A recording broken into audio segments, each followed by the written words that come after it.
కాబోయే డాక్టర్ల కోసం నీట్ ఎగ్జామ్, ఎన్టీఏ వారు నిర్వహించేటటువంటి నీట్ ఎగ్జామ్. ఈ ఎగ్జామ్ రాయాలి అంటే మన పూర్వ తూర్పుగోదావరి కానీ వెస్ట్ గోదావరి కానీ ఈ జిల్లాల విద్యార్థులు ఎగ్జామ్ రాయాలంటే విజయవాడకి కానీ వైజాగ్కి కానీ వెళ్ళవలసి వచ్చేది. పసిమొగ్గల్లాంటి వయసు అంటే టీనేజ్ వయసు, 15 ఏళ్ల వయసులో 16 ఏళ్ల వయసులో విజయవాడకి కానీ వైజాగ్ కానీ ఆ పిల్లల్ని తల్లిదండ్రులు పంపించలేరు. అలాంటప్పుడు తల్లో తండ్రో బంధువులో లేదా ప్రైవేట్ స్కూల్ అయితే ఆ యాజమాన్యాలో శ్రద్ధ తీసుకుని ముందు రోజు రాత్రే, ఎందుకంటే జీవితానికి మలుపు తిప్పేటటువంటి ఎగ్జాము రాయాలంటే అప్పటికప్పుడు ప్రయాణం చేయలేం కాబట్టి ముందు రోజు రాత్రి వెళ్ళి విజయవాడలోనో వైజాగ్లోనో బంధువుల ఇంట్లోనో లేదా వారి బడ్జెట్కి తగిన స్థాయిలో రెస్టారెంట్స్లోనో హోటల్స్లోనో ఉండవలసి వచ్చేది. లేదా అది కూడా భరించలేని వాళ్ళు తెల్లారగట్ల అర్ధరాత్రి కూడా బయలుదేరి విజయవాడ వైజాగ్కి వెళ్ళవలసినటువంటి ఆపసోపాలు పడవలసి వచ్చేది. ఇటువంటి తీవ్రమైనటువంటి సమస్యని, ముఖ్యంగా విద్యార్థుల ఇబ్బందులను గౌరవ కాకినాడ ఎంపీ శ్రీమతి వంగా గీతా విశ్వనాథ్ గారి దృష్టికి తీసుకొస్తే చాలా కష్టసాధ్యమైన, ఒక రకంగా ఎన్టీఏ వారు ఇది అసాధ్యం ఇక్కడ సెంటర్స్ పెట్టడం అని కూడా తేల్చి చెప్పారు.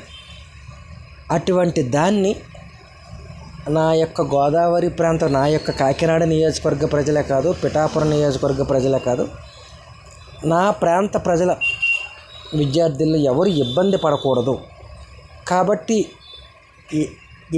ఏ స్థాయి వరకు అయినా వెళ్తాను, ఎగ్జామ్ సెంటర్స్ మాకు ఇక్కడ కావాలి అని చెప్పి పార్లమెంట్లోనే 2 సార్లు 3 సార్లు ప్రస్తావించి ఎన్టీఏ ఉన్నత స్థాయి అధికారులను పలుమార్లు కలిసి మానవ వనరుల శాఖ మంత్రిని, ఆరోగ్య శాఖ మంత్రుల్ని, కేంద్ర మంత్రివర్యుల్ని పలుమార్లు కలిసి వారిని ఈవిడి యొక్క వంగా గీత గారి యొక్క అనుభవంతో సామర్థ్యంతో వాళ్ళందరినీ మెప్పించి ఒప్పించి విద్యార్థుల యొక్క యథార్థ గాథలను, తల్లిదండ్రుల ఇబ్బందులను, స్కూల్స్ యొక్క కాలేజెస్ యొక్క కష్టాలను వాళ్ళకి వివరించి ఒకేసారి కాకినాడ, రాజమండ్రి, తణుకు, తాడేపల్లిగూడెం ఇలా 5 చోట్ల సుమారు 35 సెంటర్స్ వచ్చేలాగా చెయ్యడం అంటే నిజంగా ప్రజల కష్టాలను, విద్యార్థుల యొక్క ఇబ్బందులు, పసిమొగ్గల యొక్క ఇబ్బందులను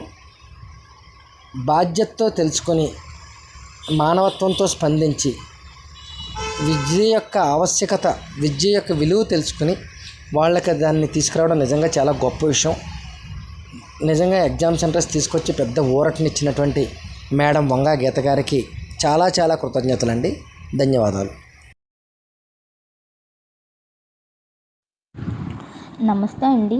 గతంలో మెడిసిన్కి సంబంధించిన నీట్ ఎగ్జామ్కి నేను ఇక్కడి నుంచి విజయవాడకి కానీ వైజాగ్కి కానీ వెళ్ళవలసి వచ్చేది.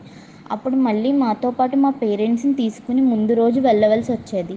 అప్పుడు అక్కడ మాకు అకామిడేషన్ ఫెసిలిటీస్ ఇబ్బందిగా ఉండడం, మళ్ళీ ఎర్లీ మార్నింగే ఎగ్జామ్ జరిగి వైజాగ్ కానీ విజయవాడ కానీ టెన్షన్గా వెళ్ళవలసి వచ్చేది. కానీ వంగగీత గారు నీట్ సెంటర్లు ఇక్కడ 1, 2 కాదు 30కి పైగా సెంటర్లు సాధించడంతో ఎగ్జామ్ టైంకి హ్యాపీగా ఇంట్లో నుంచి లేచి టెన్షన్ లేకుండా ఫ్రీగా వెళ్ళి రాసే అవకాశాన్ని కల్పించిన వంగగీత గారికి thank you so much. Kakinada, రాజమండ్రిలో నీట్ సెంటర్ తెప్పించిన వంగగీత గారికి చాలా థ్యాంక్స్. మాకు దగ్గరలో నీట్ సెంటర్స్ ఏర్పాటు చేయడం వలన నేను మా ఫ్రెండ్స్ ఇప్పుడు కంఫర్టబుల్గా ఎగ్జామ్ రాసి వచ్చాం. All thanks to Vanga Geetha madam.